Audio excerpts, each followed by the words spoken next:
Founders, welcome back to the 0 to 5,000 podcast, where we obsess over the convergence of human potential and business results. Today, our hosts Drew McClure and Jordan Mitchell have another insightful conversation for you. So let's jump right in. Okay, founders, welcome back to the podcast.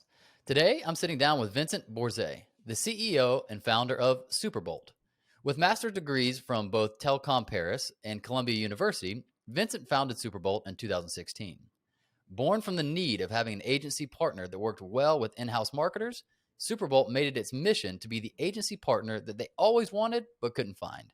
Superbolt is a data-driven digital natives that drive growth across your marketing funnel, build brand equity with your audience, and give you crucial insight into your business. They work with disrupting consumer brands in fashion, skincare, wellness, food and beverages, and more categories, and have offices in New York City, LA, and Paris. And here to share their journey that made it all happen is Vincent. So Vincent, thank you for being here, my friend. Thanks for having me. Awesome. So tell us in your own words, back in 2016, where'd this come from? How'd this thing get started? Yeah, absolutely. So at the time, I was CMO of a direct-to-consumer company in the food space. And I happened to have started at that company because it was co-founded by people in grad school with me.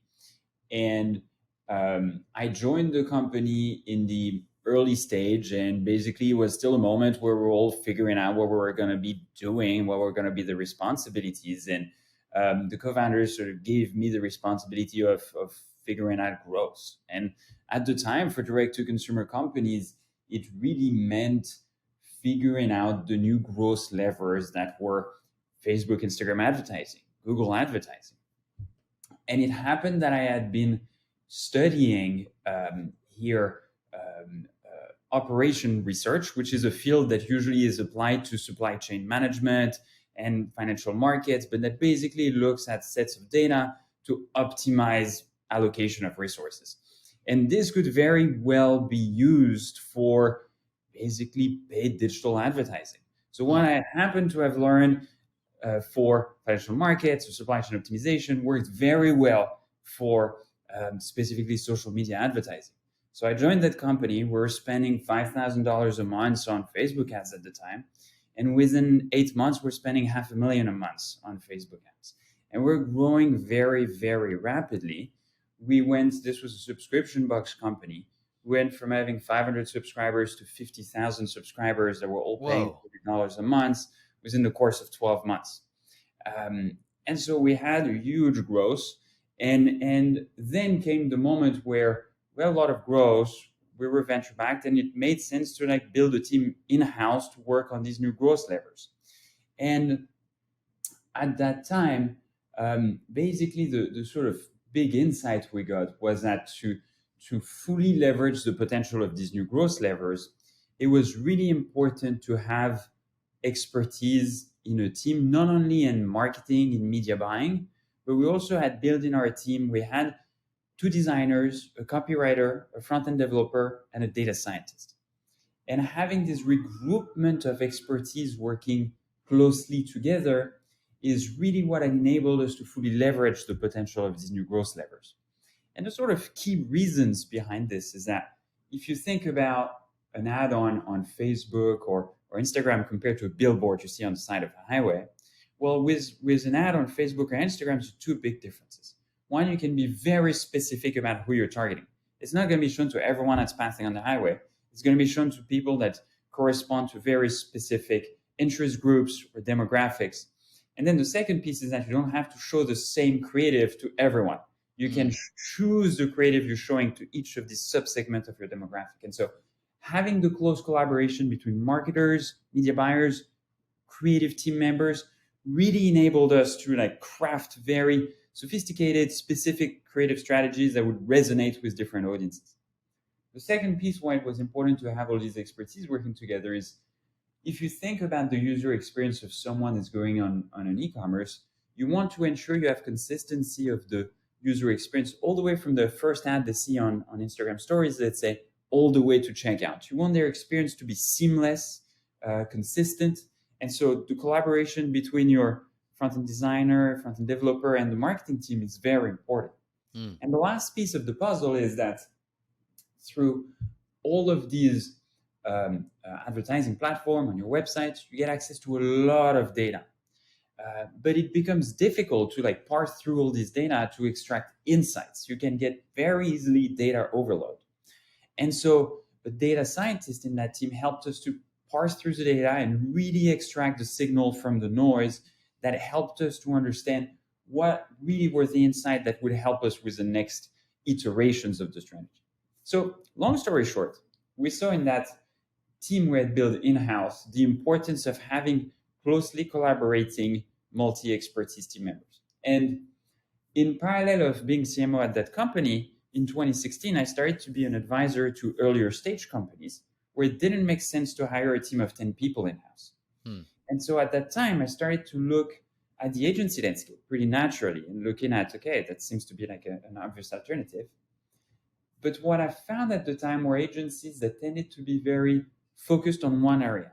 Agencies that were really good at media buying or really good at design or really good at front-end development, but no agencies that have really regrouped all of this expertise and were offering sort of like teams for hire that would regroup this expertise with this holistic approach to growth marketing. And so when the company I was at was about to be sold towards 2017, I went to see 5 people that were working with me. And all together, we represented all of this core expertise. And that's when we started in 2017 with the goal of helping these new, exciting consumer brands that were emerging with this direct-to-consumer trend and helping them to scale and reach their full potential by leveraging these new growth levers. And so that's when you decided to break off and start your own thing? That's when I went to see 5 people and we started to break off on our own. What were the early months like for you? The early months, so they were very much so. We reached a very good agreement with the company I was at when they were like looking for their exit, where we would work part-time for 6 months and part-time we would focus on our agency. So I was very lucky to have really good conversations with the co-founders of that company that gave us a bit the platform and the space for us to start something. But it was very chaotic, like every startup start, I guess. It was a lot of late nights where I would provide beers and food for the rest of the people that were working to like give an excuse to stay late and like work hard on our first clients, which were not paying a lot of money because we're still trying to make a name for ourselves. But we were lucky that we had at the time already built a bit of a network and a bit of a community in the direct-to-consumer space.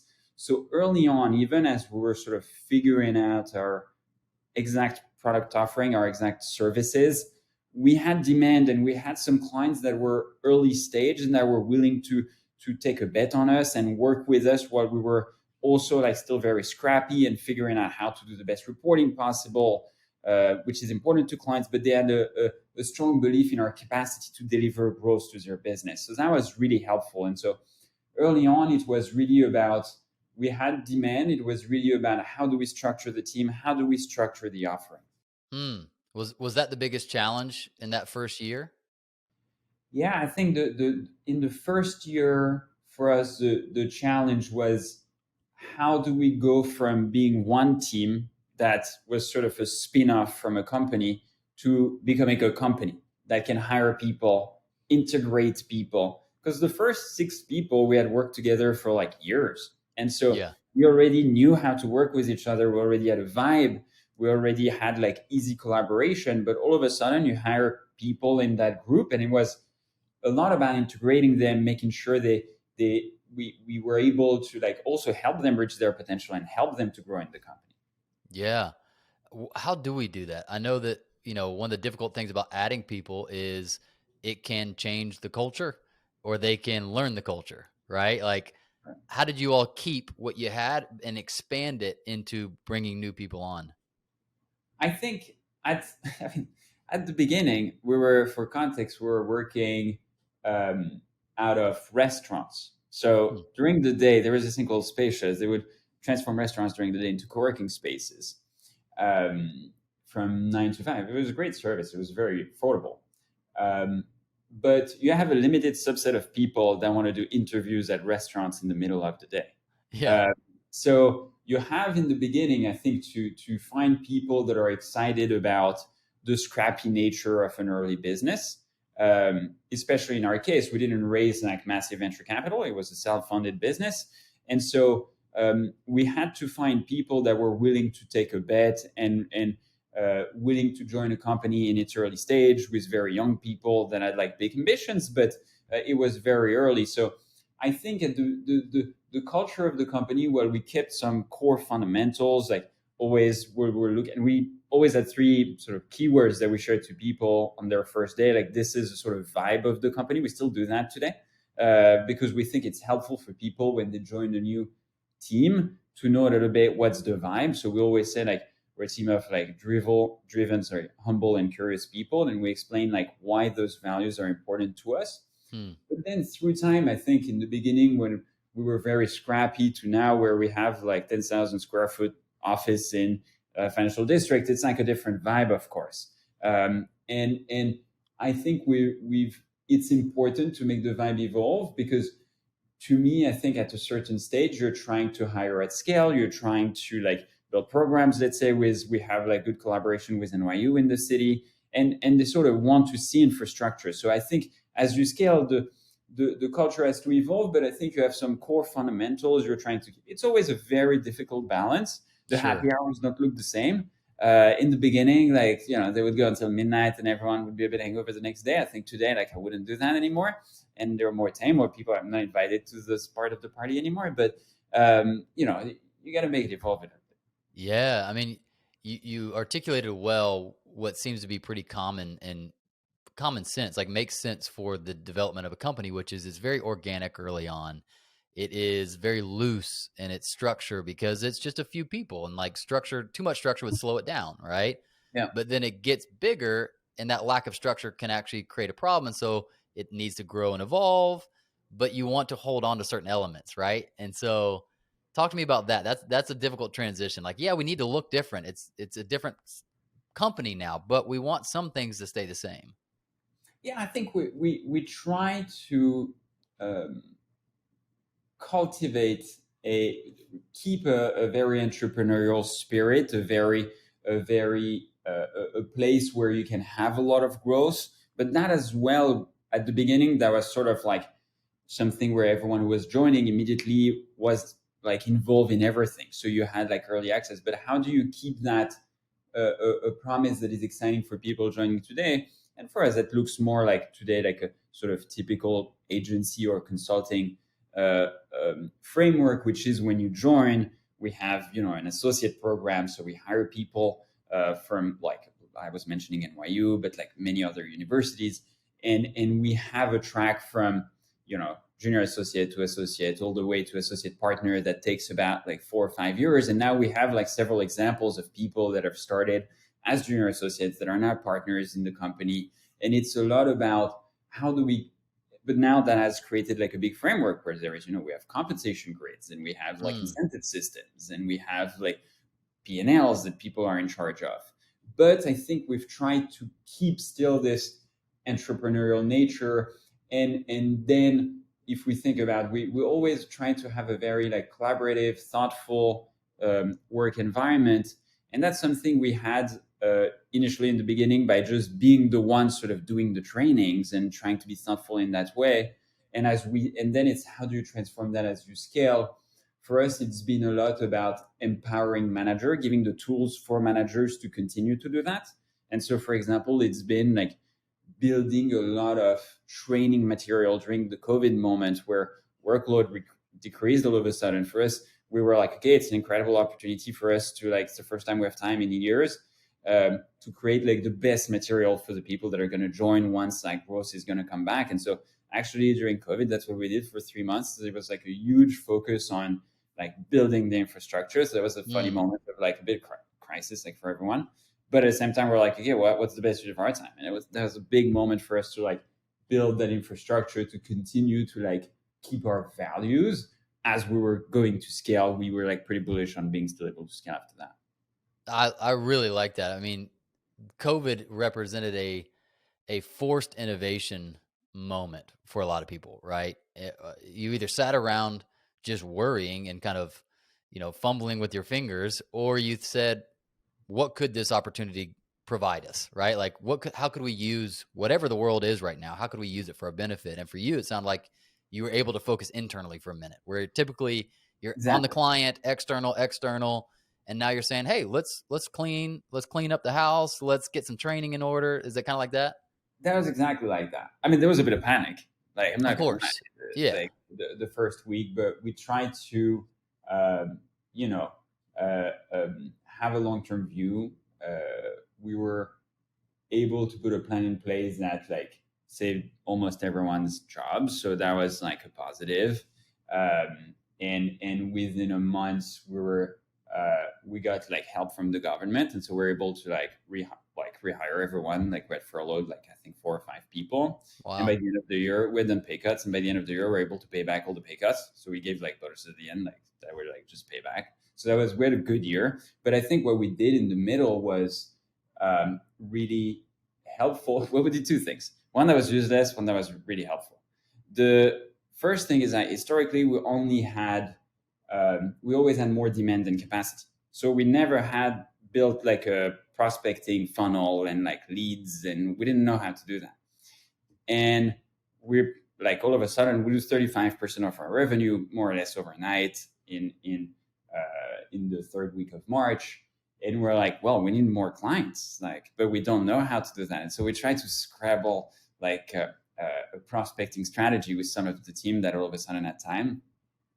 We got 1 client in 3 months. So I don't know, maybe that was a success, but that wasn't like great. But that was one part that we did. We didn't put on the side because demand came back. But the big thing that was immensely helpful was building this training infrastructure. Because for us, that remains like how we've grown so far is really by hiring like a very sort of agency consulting type, like hiring outside of university and training. Because also in our world, it's still a new discipline, growth marketing. It's very new. So there isn't that many like graduate programs that teach that, or General Assembly. Yes, like there are a few places that teach that, I think, interestingly, but it's still a lot of like training on the ground. And so for us, it was like, okay, if we want to like scale and maintain our quality of service for clients at scale, we need to have really amazing programs. So that's been our big focus during that time. You mentioned a few things there that I think are really interesting. So one, I've talked about this before on the podcast, but this actual podcast came from the same time period that you and your team were going through. So I co-founded a coaching company that we work with the leadership development and people development, basically the people side of fast growing companies.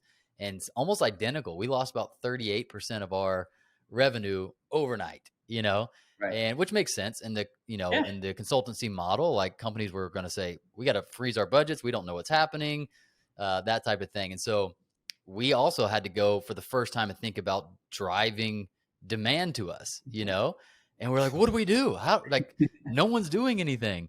And so what we decided was we're going to create this podcast and just see if we can meet potential customers through the audience, through the interviews, that kind of thing. But it was a great exercise for us. Like it forced us to think, hey, we've never had to think about this before. What would we do if we needed clients on demand, or we needed a pipeline, right? Right. What I'm curious about for you is when you started investing in that training, what did you find to be the most critical things that your team or your managers benefited from, that they needed training in? I think for us, the first part was, so there was technical training, which was like, how do we make our technical training as helpful yet as standardized? We wanted consistency of the work we would produce for clients, which is always hard to maintain at scale, because all of a sudden you're going to have sort of 10 managers that are training other people, let's say, versus 1 manager or 2. So you have like consistency across the board. So that was the big one. The second one, which we first omitted and realized how important it was management training, because we're hiring again, a lot of team members in their first, second, or third job. And 90% of people that become managers in our team have not had managerial experiences before. And we realized that many people were facing difficulties about how to manage difficult situation. What do you do if someone is not doing their tasks sometimes? And how do you manage, the difficult but sort of classic challenges of management, people growing at different paces? How do you manage that in your team when two team members that start the same day? Like all of these questions, people were craving frameworks to think through them. And so that's been the second part that we really built. First was technical training, and the second part really management training and frameworks to deal with managerial responsibilities. And actually this year we've set up a lot of frameworks for people in director position, partner position, on how to run a P&L, like also how to think through client management, like how to think about when and what type of clients they should onboard, given where their team is at, when they're involved in prospecting conversations, what are and we have the choice between 2 or 3 clients, how to decide which client is likely to be the best for them and for their teams. Like, how do we provide frameworks for people? Because in the beginning, it was really about like how to use Facebook ads. That was like the training, right? And little by little, it becomes like, okay, how to manage team members, how to do like monthly and quarterly touch bases, like how do you make sure they're about the growth of the person, not about your client roster. And then it becomes about how to manage a P&L, how to think about profitability about a P&L, but balancing like profitability, the success and the growth of your team, and the quality of the service for the client. Like, how do you balance these different elements where there is natural tensions between them? And so providing those frameworks, not only at the beginning, sort of when they join with technical aspect, but then with managerial aspect, and then with more generic business aspect, has become more and more important, because now we're 85 people or so. We're hoping to be like 150 in the next 2 years. And so it's really about helping people to continue to grow and become leaders, become P&L owners, become basically what we call partners in the company, and do that successfully while, as we talked at the beginning, keeping the same values, like keeping the same core values in their teams. And that's, I think, the biggest challenge we have today, but also like a really, really fascinating one. I love that. What are a few of the maybe of your favorite frameworks that you find to be really helpful in some of those things? Yeah, I think we have a sort of core fundamental framework that helps us to like make a lot of decisions, specifically on client and in team, when we think about the growth, onboarding of clients.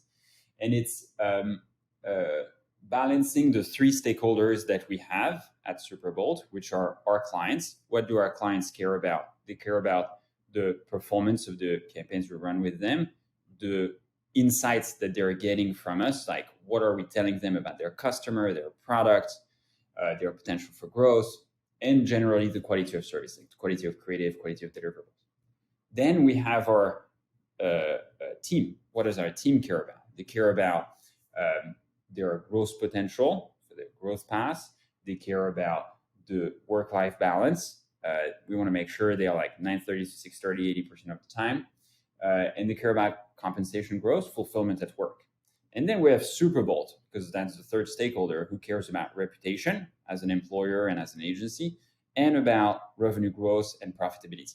And it's like every time we have a decision, this is the people and the like what they care about, for the stakeholders and what they care about. And so when we think about, let's say, we have a client that's like very difficult with us right now. We've all had that, right? A really difficult client. And we're thinking like, okay, short term, we want to make sure we deliver to the client, but let's put some mid-term exit like routes, because for the team, it's not sustainable. We know that if we keep a client that's really a pain in the ass for our team, that increases the risk that they're going to leave Superbolt. And so we're like, okay, we're going to talk to the team and tell the team we have a plan that within like 3 months, if that doesn't improve, we'll have dropped the client. And so we start putting with the client, hey, the first conversation, which is a light, hey, we think we need to, review the partnership. It's difficult on our end for as an XYZ. And then we have a second one, which is a bit more official if the situation doesn't improve, which is like, if in 30 days it doesn't improve, we'll give our notice. and then we actually give our notice if it doesn't improve. But that gives a pass to the team to make sure that, hey, we've heard you. We won't let the situation go into to a point where it's like really making you question your employment. And for Superbolt, like if we think about the Superbolt cares about revenue growth and profitability, but we care about that in the long term. So even if in the short term that means drop in revenue, it's much more damaging for us to lose a team member, like a senior team member, than to lose a client, even if they're paying quite a bit. Because like we're really focused on like long-term growth as an agency. So balancing, having these three stakeholders and thinking client first, team, and then last sort of Superbolt profitability helps us to like think through questions like this. Like we have a difficult client, what do we do? And a team member, like his partner is like, I don't know what to do. The team hates them. Like they're really difficult, but they're giving us a lot of money. Like what do we do, right? And so like having those frameworks helps us to think through those moments. So what I love about that is a great decision-making framework, is what it sounds like. That how do we decide if this is a good fit for us? How do we decide if this is someone we want to continue with? And you're running it through those three filters, right? And that's immensely helpful. Exactly. The hope with that is that we're doing two things. One is empowering leaders in the company, like helping them to be comfortable and have somewhere to look at when having to make difficult decisions. And also on the other end, we're ensuring that we keep a sort of consistency of value through time, even when, like, let's say I don't want to make any decision. That's what I keep telling to everyone in the company is like, I don't want to be the decision maker on anything, but I want to provide you frameworks to make decisions so that even in the way we're going to deal with the client or with the team, even if we think this is not a good long-term fit with the client, we always want to make sure we're super thoughtful. And that even if an offboarding is what makes the most sense, and if we want to recommend them to hire a team in-house, for example, because we think it's what's best suited for them, we're going to do our best to do that. And like, let's say, build like a hiring framework for them before we transition. Like we're going to try to always be like super thoughtful because as you are, we're in a relationship business and we want to make sure like people have like a great memory of the work we've done with them, even in cases where what makes the most sense is parting ways. What I love about that too, though, is you are empowering people to be able to make decisions, because if they understand the underlying framework for why decisions would be made, well, then they don't have to check with you or the leadership every time a decision needs to be made, because they understand the principle in which it would make you say yes or no, or, hey, let's make sure we do it this way before we leave, right? Exactly. And it's like this book, Principles by Ray Dalio. It's like, it talks well about this, I think. And I think that's a book that I've thought was like really interesting and inspiring in some parts I may not agree with, but like, I think the concept of like creating principles to help people being empowered. So a big step we've done this year to transfer sort of power from the founding team to like the layer of like what we call directors and partners was to relied on three things. One was transparency, visibility. So we created dashboards where everyone could see like the revenue from all of the clients they work on, the salaries of each of the team members that they work with. And then we gave them empowerment on decision making. So we said like, now you're going to be the one making the decisions about when we take on a new client, if we need to discuss like terms with an existing client, when we hire a team member, when we promote team members, when we give raises to team members. We said like, now this is your decision and here is the information. Here are some frameworks that go with it. And we'll always be around to like sort of help think through them, especially in the first few ones. And then here are incentives. Basically, how do we align your incentives with the long-term incentives of the company so that also you're like incentivized to make the decisions that are right for like the long-term view of where the company wants to go. Talk to me. I'm so fascinated by this. Talk to me around the decision to make the salaries of the other team members visible. What's the thinking behind that, and how has that gone? So we're just short of. So we've always thought about the salary grid as if it becomes public one day because someone like shares the link of like all the salaries, everyone's like, that makes sense. I had an experience where I was revealed a salary once of someone that was in my team that was paid 50% more than me. I was like, what the hell, right? And I was like, that's like, I don't want this to happen. I don't want, and so we always said it that way, with that framework in mind, which was like, if it becomes public, and so all of the salaries are on a grid, so everyone more or less at the same salary, at the same titles. And if we make an exception, and exceptions are like very small percentages, we document it. We explain the why. So that again, if it becomes public, we have the why of each of the differences, and they're all explained like in a very like specific way, because they had to take exceptional responsibilities for that role, for example, and like we detail the exact responsibilities. And then we wanted that every manager, like everyone who's like a director or a partner, is the one making those decisions. Because if they think that an exception that's going to happen like 10, 20% of the time is warranted, we want them to be making the decision. Like, let's say we have a team member that's about to leave, right? Get an offer from like a brand, and they're like, hey, here is my comp there.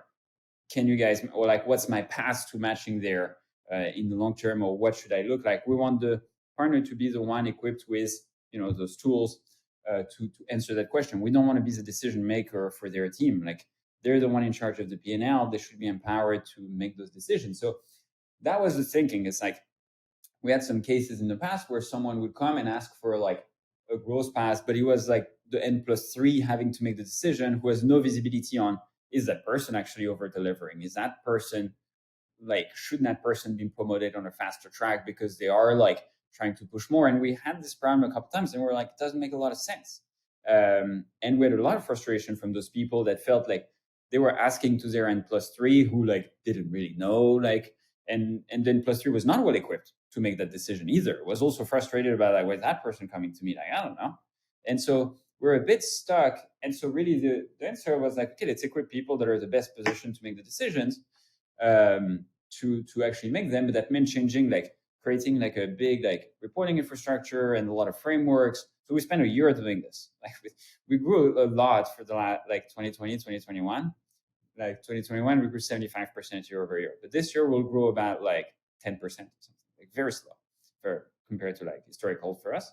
Because we spent the entire year like restructuring the company to like empower new leaders to take more responsibilities, because that's what we thought was a necessary step in order to grow another 2 times the size of the team. Yeah, it's the slow down to speed up type thing. It's the hardest thing for us to do. Exactly. Yeah. Sorry, go ahead. I was just saying, it's just emotionally hard, even though you intellectually get it. You're like, I need to slow down to speed up, but I don't like the feeling of slowing down, right? I know, especially when one thing that's been interesting is like for 2 years, so on a monthly basis, we show like to everyone in the team some key performance indicators of the business. So we show the revenues we collect in fees, and we show the growth of the team. And for the last 2 years, because we were in growth mode, like we had like a good organizational design that worked for scale, and so every month basically was like record months. Like, and so we were like used to that pace of like every month, here's where we are, and it's like we grew by X%, and all of a sudden for an entire year you're like flat, and so you have to change your framework, and because you look like you're not winning anymore. Like you look like, okay, what's going on? Like it's been 2 years we're growing, that was the status quo. Yeah. And so it's been really interesting to have to like, okay, no, let's reframe, and like we did a lot of work in explaining what we were doing and why we were changing everything, and why we're going on another cycle of growth, and we gave equity to all the like senior people in the company, basically explaining like, hey, we're going for another cycle of growth before likely going to an liquidity event in like 3 years or so, and here's everything we need to do that. So like, we're not going to grow this year. It's going to be a little complicated. We're going to need to reorganize a bunch of teams. It's going to be like a little painful, and we're not going to grow. And we explained this to everyone in the company more broadly, but it was a really interesting exercise of like, it's easy to say like things are great, we're breaking records every month. Like that's right. But explaining the moments where you stop growing and you're actually asking everyone to do like really sometimes painful stuff of like, hey, all the clients you have, well, 50% of them, they should move to that team actually, because they're like, we're trying to realign this thing for the long term of like which team works with who. And that's hard to like digest. And so we had to do like a big, I think, effort in explaining why we were doing all of the changes we were doing, and like painting the like 3-year picture, so that we get buy-in. Because otherwise I think you don't get buy-in, and people are just like, why are we making those decisions? It don't seem to make sense when you look at the KPIs you've been showing us for 2 years. For 2 years, we're growing. We're not growing anymore. Doesn't seem very Yeah. sound to me. So you gotta like really spend time explaining the why and like convincing people that what you're doing is sound. Yeah. It reminds me of the parenting challenge I find myself in often, which is, the kids asking why all the time. I've got 3 kids, and, I grew up in a generation where the answer was because I said so. And I've tried that, and it's not as effective as I'd like it to be. You might get compliance, right? Like you can force compliance, but you Yeah, don't get growth. You don't get them understanding truly why we're doing what we're doing. And so, if they're 3, I can't explain everything. But like my 7-year-old and my 9-year-old, I can have a conversation and say, "Hey, here's why we're going to bed right now. Here's why we got to brush our teeth right now." Like, it's more than just I told you to. It's these things, can fall out or can, create a lot of pain and things like that. And so, I find the same thing in business. Like, we want to just say, because I said so. Like, just yeah, trust me. This is good. yeah. But you don't get growth. You don't get people buying in that way, right? Exactly, and it's hard for a team manager to motivate their team when they don't know why the decisions are happening. So if they're very clear on why we're making the decision, they can also explain it to their team and get the buy-in of their teams. But again, in this, it goes back to me to the empowering of where we go partners or directors, for them to be successful and be able to motivate the teams. They need to have a clear and crisp story of like where the company is going. If they don't know, it's very hard for them to explain why we're like taking on this additional client or why when we're hiring at that time or at that time. They need to know, and they need to be the one like having a very clear story. And so that's why we want them to be making those decisions based on the broader vision of the company, so that they're very clear when they're explaining it to their team, and they can bring their team along and have their team being motivated. So, the kids metaphor is funny. I was pregnant with our first kid, so I guess I'll get to know these lessons soon. You will. And again, you'll see these just interesting parallels between, Right. because adults, man, like think about it, like adults are still just kids in big people bodies. Like we don't change that much. We have the same desire to know why we're doing this. We want to know, the thought behind it. But also, and this is what I'm curious if you've experienced, I always think about like the two extremes are like two gutters, almost like in bowling, right? You can make an error on this side, you can make an error on this side. And so the error we're talking about is the like, just do it. Like, don't Right. ask questions, just do it. But the other side is you can almost become too much of a democracy. And I don't mean too Yeah. much political terms, but like where we can't move forward unless everyone agrees. Or, Yeah. like how do we navigate that? And I think there was an interesting, so in Principles of Redoubt, he has an interesting framework for this, which is a sort of like weighted decision making framework of, depending on the topic, one person is going to have more weight. And there are some decisions where, even though I don't want to take a lot of decisions, some decisions I'm still the one to make. There are a few ones where I'm still the one, and there are some other ones where it's the managing partner who's the one like in charge of all the partners. She's gonna make them. So there are some key decisions where you also need to be the one who's like listening and then saying like, here's the decision, here's why, and please trust me on this. Like, so you still have to use a bit of that, right? Right. I think it's, as in many things, I think it's in the balance and in identifying what decisions are best taken by one person or because they're the only one with all the information. Yeah. And some decisions are better taken by, on the like choosing a client. I'm not the one who's going to work with the client in the end. So I want to give a recommendation, and what I have seen, I want to share my experience. We're at a prospecting call with a company in the pet space yesterday, and I was sharing some experiences I've had, like working with other companies in that space with a partner that never worked with companies in that space. I think that's very helpful information for them to make the decision, but I'm not going to be the one saying like, that's a great industry, I think this client has a ton of potential to scale, we should work with them. So I think for me, but on the like, do we return back to an office or not, I'm the one who's going to make a decision, because I think that's like office culture, and I think I'm the only one who has all the information about the like sort of financial implication. Having an office is very expensive in New York City.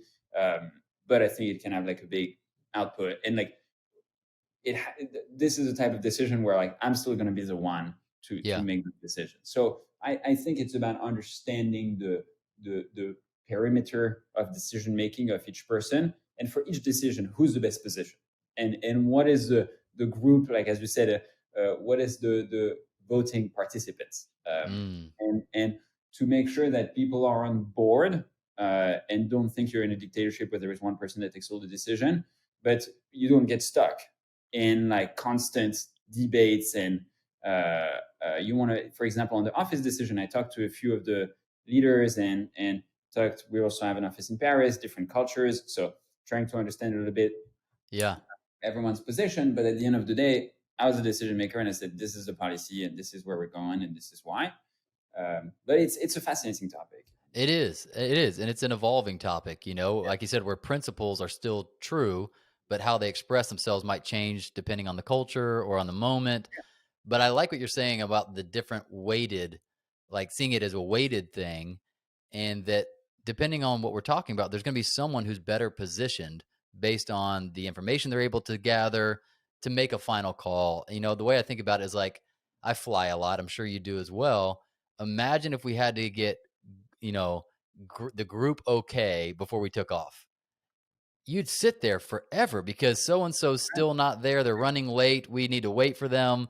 It's like you do everything you can to get everybody on board and everybody comfortable. But at the same time, at some point, the door's going to shut and we got to go, And so I think about that sometimes where it's like the way a framework we've used is always seek alignment first.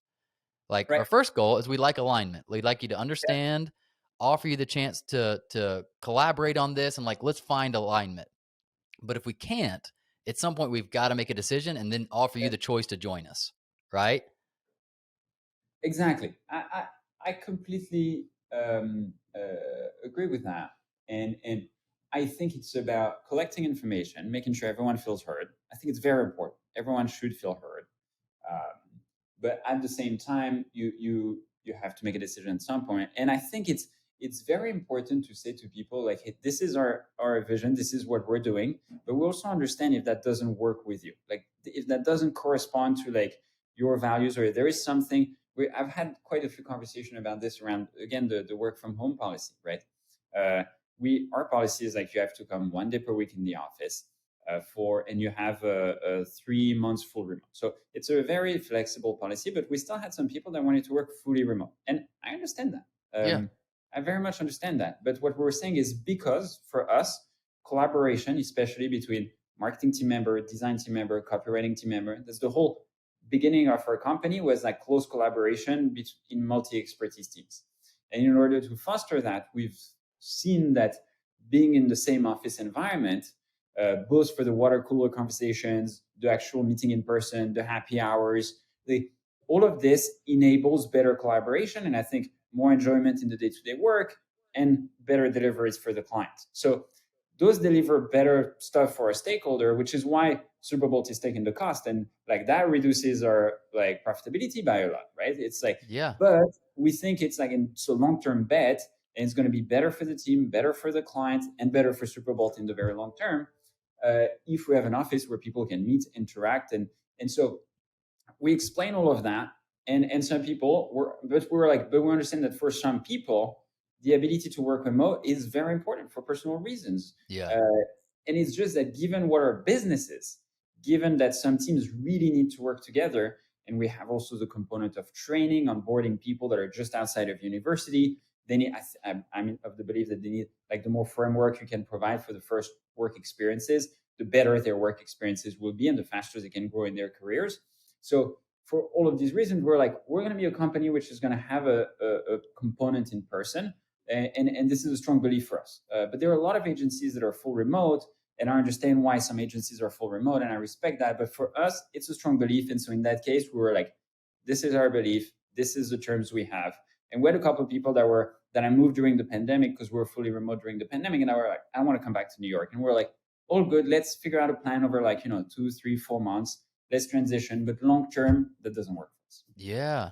And I think that's really huge, because we can unknowingly fall into the the belief that we have to create something that works for everyone all the time.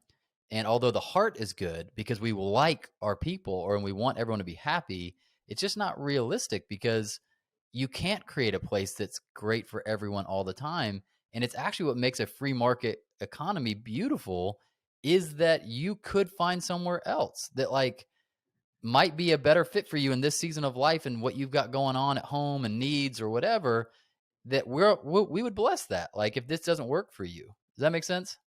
Absolutely. No, I completely, that completely resonates with me. And I think that's really what we're trying to get to, in the sense that we, with that statement, we're saying like we respect your position about wanting to work remote, but this is, and I think the important thing is being able to justify it, being Right. able to explain it, not because I've decided off it, like people don't work from home. No, this is not what I'm saying. Yeah. What I'm saying is that it's not like I don't trust people not working from home. Actually, our productivity like was amazing when we were fully remote, but long term, we're starting to see like people being not as happy and like people being a bit confused about their own during their onboarding and like people growing just slower in the Yeah. company because they were like training fully remote is hard, so Yeah. hard. And so we're like, okay, it's going to be better for team, better for the client. We're able to justify it, I think, in a way which is like, and again, it's like better for like our two key stakeholders, the team and the client. So I think we had a clear justifications to our point earlier. It can't be I've just decided. I just woke up Right. this morning and decided that people should be in the office, otherwise they don't work. No, that's poorly taken. And I think you read some of that sometimes in the news, and it's like, no, you need to be able to justify it with like a thoughtful, detailed like explanation. Yeah, like you said, the lack of sometimes it communicates, oh, we don't trust you. And so we need to be able to look over your shoulder or I'm here, so you should be here. When we get out of that and just say, hey, especially in a creative industry, collaboration is critical. And one of the things I've seen in creative industry is like trust and even almost like learning to finish each other's sentences is harder. It's not impossible. It's just harder and slower when I've never met you. When Absolutely. we haven't had informal time together that wasn't just the meeting, but we were walking out of the meeting and talking about things. Like I've just noticed drama, like quote unquote drama, it increases the more that distance increases between you and other people. Does that make sense? Absolutely. We saw that. So we were fully in office for 2.5 years, then fully remote for a year and a half. Towards the end of that year and a half, there was tension. There Yes. was tension that was building because between teams, people didn't have. It's sort of like, you're always going to be a little irritated by someone in the other team, but then you're going to have a beer with them, so the Yeah. irritation is going to go back to zero. And you're going to be friendly, but then you're going to work. You're going to be a little irritated. You're going to meet to the water cooler. It's going to go back to zero. But all of a sudden, it was just building, and there was no reset point because you don't have the Mm, like, they're just nice people. We just misunderstood each other on that Slack exchange, like all good. yeah. And I think that has immense value. And I think if you're in a very collaborative industry with a lot of like daily interactions and you're very interdependent, it's very important to have that one-on-one sort of like in real life interactions. But actually, one thing that we've made evolve in our policy is for some parts of our team that work on longer term projects.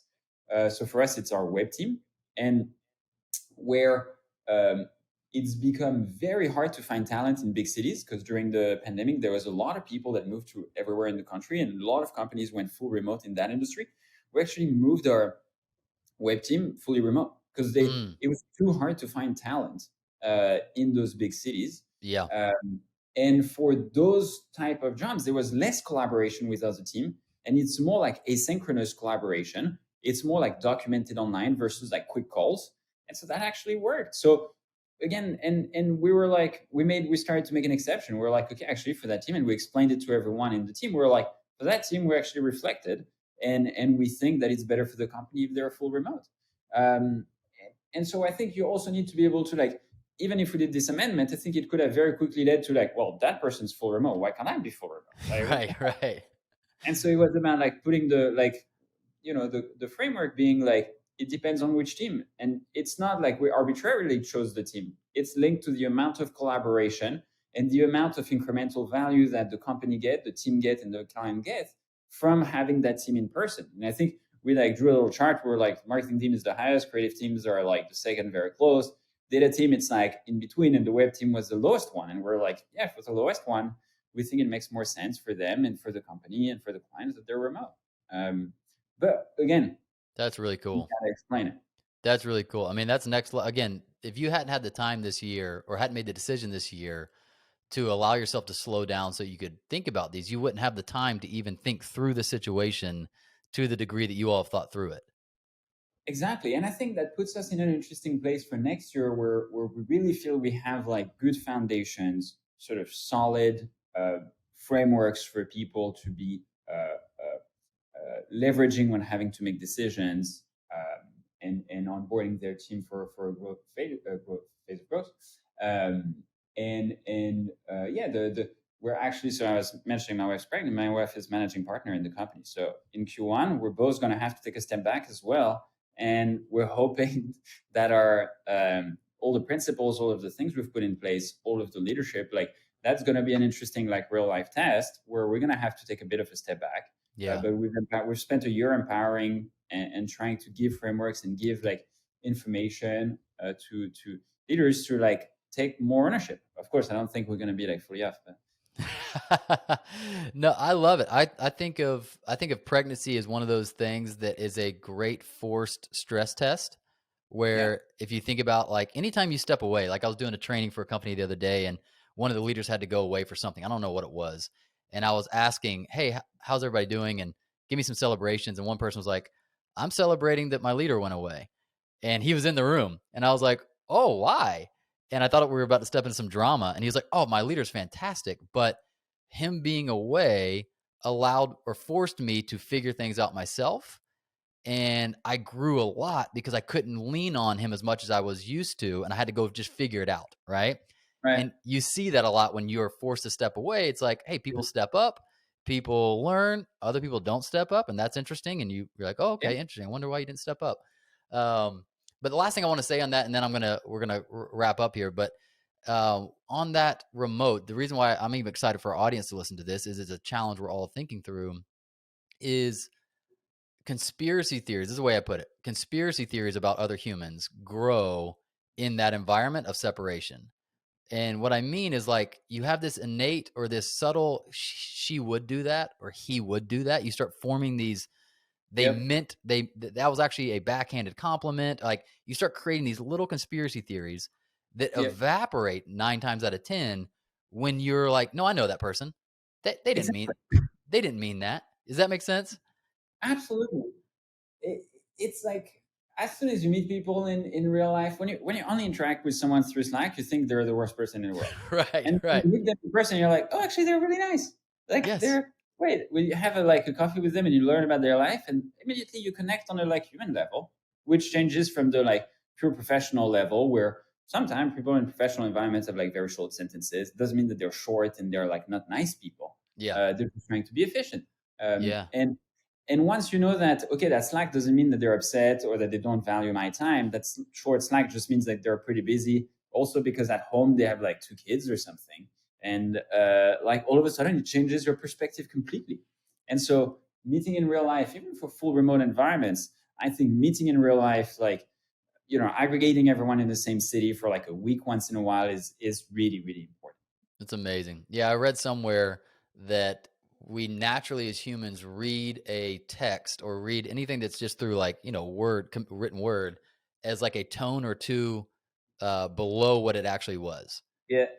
That our filter is like, actually, we just naturally read it a tone or two below what it was intended. And that's just interesting to know, right? Fascinating. So, hey, what I want to do is I've got a lot of business owners that listen to this podcast, and you are obviously have an amazing growth marketing service for businesses. Who are the kind of clients that you really like to work with, and where should I send them if they're listening?